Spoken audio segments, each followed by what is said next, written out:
to the Investing Podcast, presented by Tusk Media. For a quick audio and video check-in on the stock market, here's the Stock Market Power Lunch.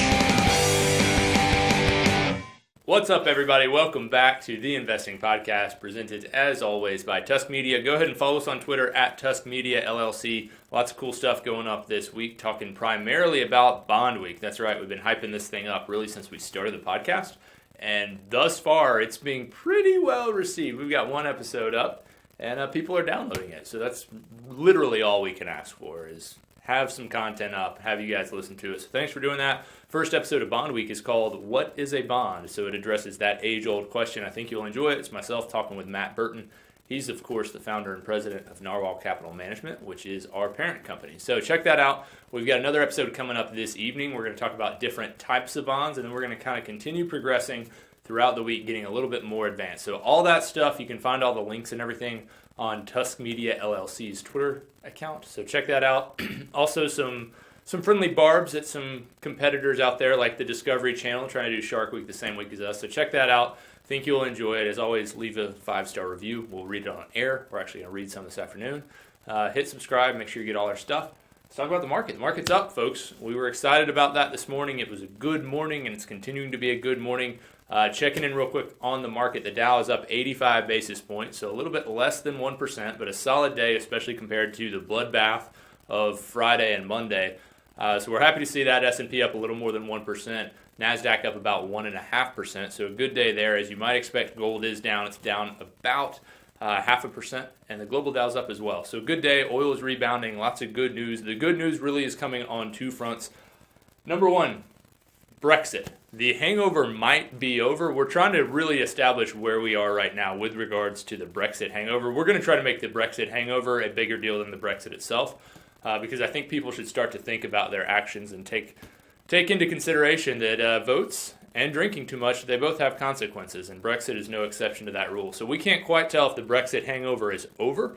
So either option A is it's over, people have gotten their Pedialyte, they've eaten their greasy food, drinking some Gatorade, they're ready to rock. Maybe they sweated it out in the sauna, did some cardio, whatever. Maybe that's happened.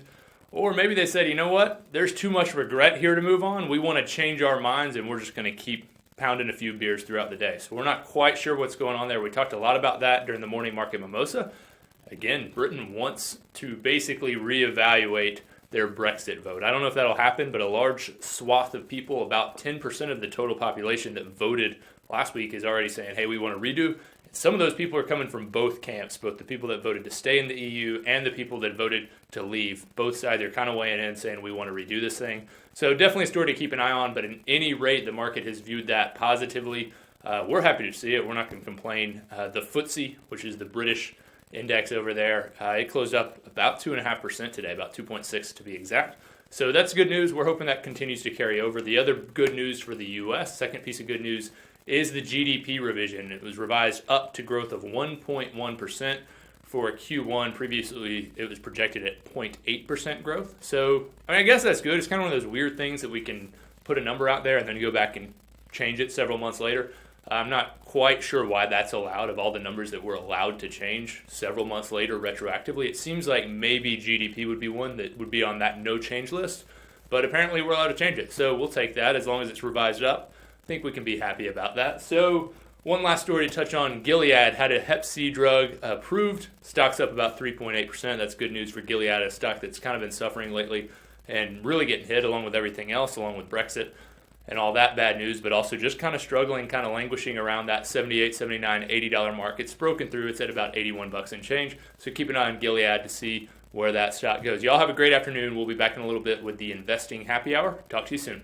Tusk Media is a subsidiary of Narwhal Capital Management. Ratings and reviews of Tusk Media content are not to be construed as endorsements of opinions, analysis, or services offered by Tusk or its parent company. The opinions and predictions shared here are our professional beliefs at the time of publication. We are not under duress from any of the corporate entities mentioned. This is not a solicitation to take any particular action. Although we are investment advisors, this information should not be considered investment, legal, or tax advice. We strive to be as impartial, insightful, and accurate as possible. We base our opinions, analysis, and calculations on information we believe to be reliable, but we cannot guarantee its accuracy. We can, however, guarantee that our opinions will sometimes be flat out wrong due to a variety of factors. Employees and clients of Narwhal Capital Management may or may not hold positions in the securities detailed and may or may not hold these positions in the future. A full list of all securities purchased, sold, or held during the 12 months preceding the date of this publication can be provided upon request. Unless otherwise noted, all data accessed via MarketWatch or the Bloomberg terminal. Past performance does not guarantee future results. A copy of Narwhal's Form ADV is available at the SEC's website, www.advisorinfo.sec.gov, or from Narwhal upon written request.